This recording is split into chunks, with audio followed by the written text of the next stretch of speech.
Hey watchers, welcome back to the channel. Today I am featuring this piece from Baltic, and this one has been lent to me courtesy of John, another local watch enthusiast and supporter who has made this watch available. So a quick shout out and thank you there. Baltic, some of you may be familiar with this brand. Originally they were a Kickstarter company and they have the goal of making vintage inspired pieces with modern features but without added complexity that many companies seem to want to do. They keep it simple, assembled in France using some pieces which are imported from overseas.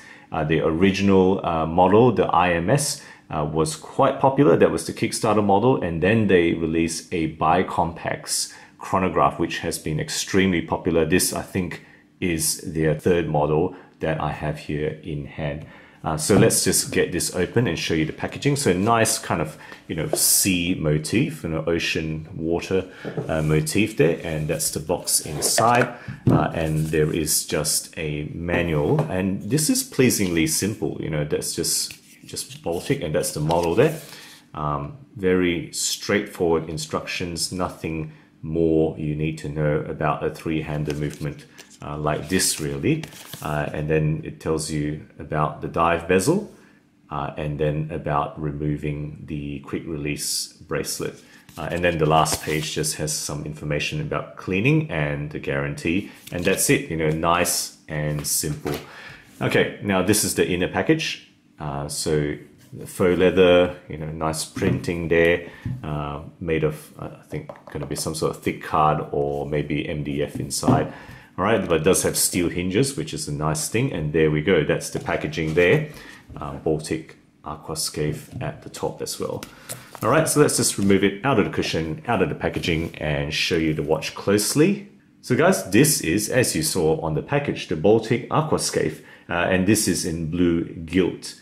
All right, so that's just really the name of this particular watch. It does come in two other color variations, a black dial with more modern printing, and then a black dial with a kind of faux patina. 650 USD roughly is the acquisition price of this watch. I think if you got it on discount initially, it may have been slightly cheaper, but that's at least what is listed on the website. Unfortunately, they are out of stock. You can't get this anymore. I'm not sure if they'll produce any more in terms of the company itself, but if you want this right now, you're going to have to get it on secondary market.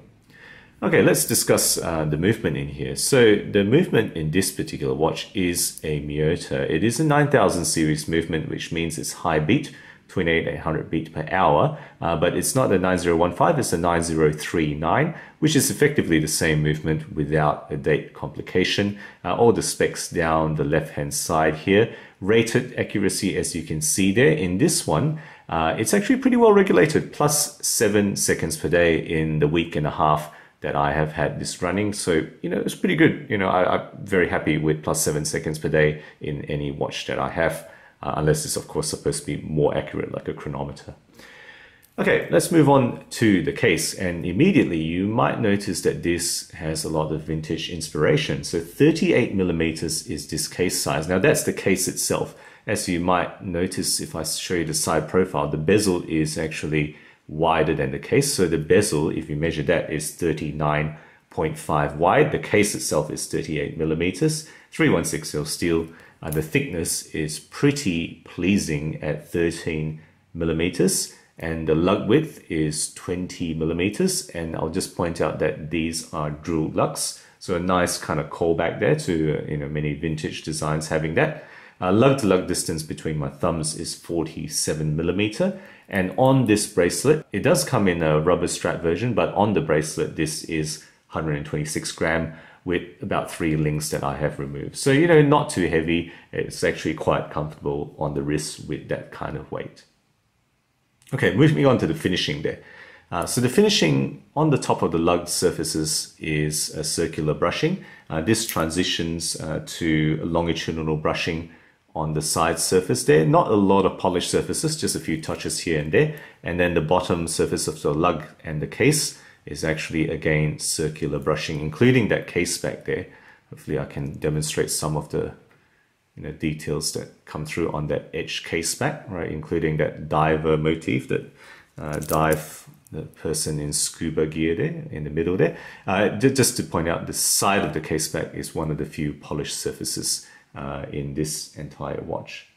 Okay, so with that screw down case back on this dive style watch and that screw down signed crown, so nicely signed there with a B for Baltic. The water resistance is 200 meters rated on this watch. I'll just point out this crown. You can see there, it's got a nice flaring there. So it's a bit large. It's kind of like a large crown they've gone for. But if you can see that flaring, it's a nice touch because, you know, if that flared, if they made that crown all the way to the case, it would actually collide with that bezel there. So they've gone for that, you know, that angle flare there along with the bezel. So there's a bit of a space in between the crown and the bezel to allow that size crown with that flaring of the bezel. So that's just a nice little design, you know, adjustment there that I've noticed there, that little space with those 45-degree angles between those two elements of this watch. Okay, so that's really the case description. Now let's move on to the dial, which is really quite lovely. Now this is a subtle sunburst deep blue dial, which I think is a little bit convex. It's slightly convex on the edges. Now, many reviews I've seen on this don't actually mention that, but I've looked at this very carefully and I'm pretty convinced that the side of this dial has a slight convexity, which is a nice touch. It does have printed details all the way around, including the chapter ring on the side, as well as the brand on the face there. You can see there in gilt printing is really what they're going for, this kind of slight gold tone here. All right, sandwich loom on the triangles at 3, 6, and 9, but the others are kind of a loom that is applied onto the face itself. So nice little touches there, a little bit of a change on the sandwich there. Some people might say that's a little bit unnecessary, but I like it. I like a little bit of detail, a little bit of variation they've gone for.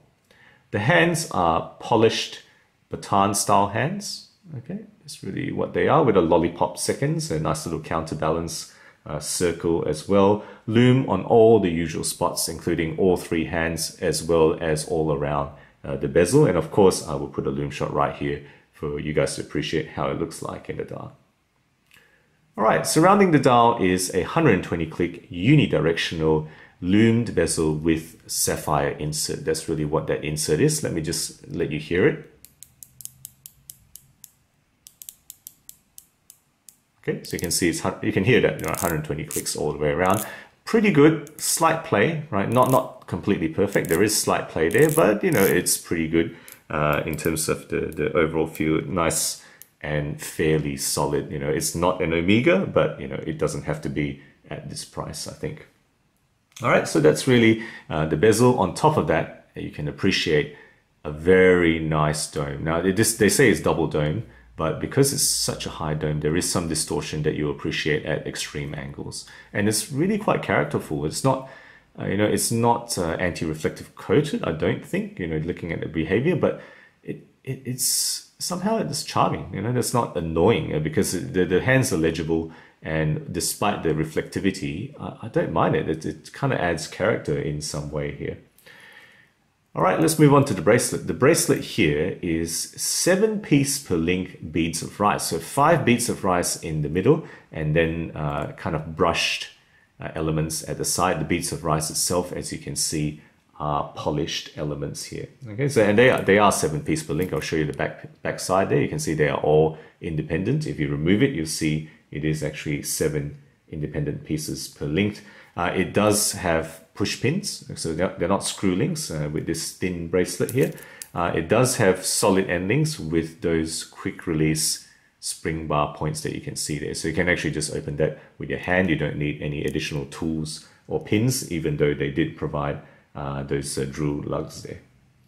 All right, the clasp, it does have solid arms there, you can see, but unfortunately, it's actually a pretty flimsy pressed metal housing there with a friction, you know, just a friction point here to hold the clasps together. Probably the poorest point of the whole watch, but I do note that there are a lot of adjustment spots here. 7, which is nice because even if you're handing this watch over to someone with a substantially different wrist size, you may not need to remove any links at all to adjust it to someone else. So that's a nice little thing that they've provided oodles of sizing points.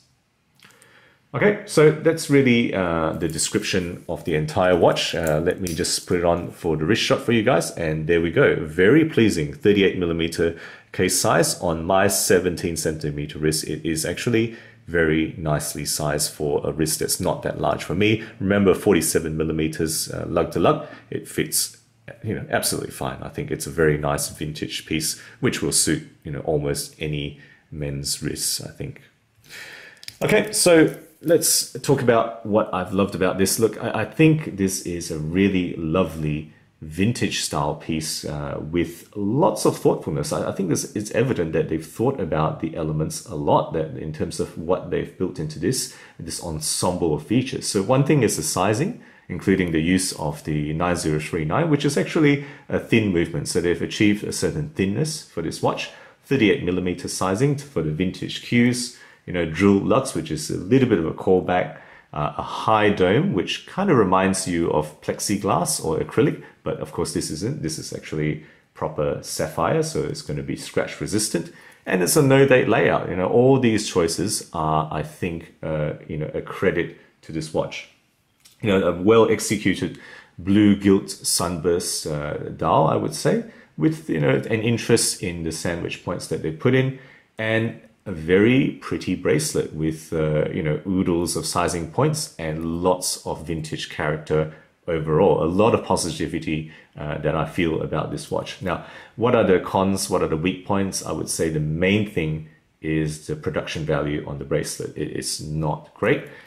These edges here are palpable. If you remove it, it's a bit sharp, and as is that housing. That housing is not fantastic.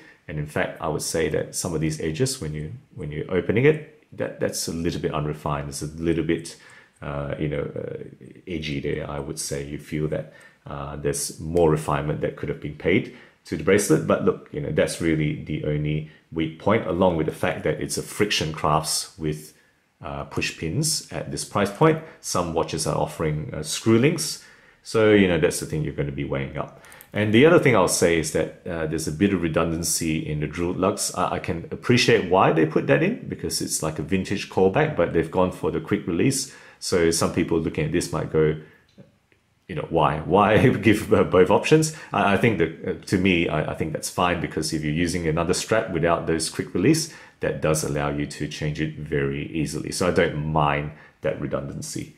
So guys, there we go. That's my thought on this very pretty, very popular Baltic Aquascaphe model. Let me know what you think. If you have this, I would like to hear your thoughts, because apparently it was fairly limited run, so not many people were able to get their hands on this, but hopefully they will produce more in the future. If you own other Baltic models, would also, of course, love to hear your thoughts as well.